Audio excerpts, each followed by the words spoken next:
très présente sur les réseaux sociaux, Laetitia Hallyday entend inculquer à ses filles, Joie et Jade, le sens de la justice. Une image choque. La veuve du taulier s'est en effet saisie de son fil Instagram pour partager une photo d'une jeune femme face à des policiers lourdement armés. Puissant. Cette image a été précise à San José, emblématique, d'une jeune femme noire courageuse à genoux au pied d'une force de police lourdement armée, a commenté la maman de Jade et Joie. Et cette photo a été prise dans le cadre des émeutes qui ont secoué plusieurs villes américaines dont Minneapolis, New York, Chicago, Miami, après la mort de George Floyd, un noir étouffé par un policier. Les manifestants exigent la justice pour George Floyd dont l'arrestation a été filmée dans une vidéo devenue virale. Les filles de Jade et Joie ont aussi confronté au racisme suite à la guerre autour de la succession de Johnny.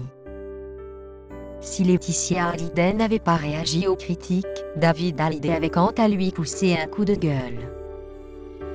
Je suis outré tout comme vous et ne peux comprendre et supporter ce déferlement envers mes deux petites sœurs, avait-il écrit sur ce réseau social. Jennifer, Ambroise, fin crise, le bonheur, une heureuse nouvelle.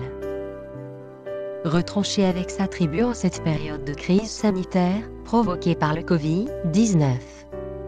Dans sa villa qui serait située sur les hauteurs d'Ajaccio comme le rapportait Public, Jennifer pourrait enfin voir le bout du tunnel. Une heureuse nouvelle avec son mari, Ambroise, à partir de ce 2 juin.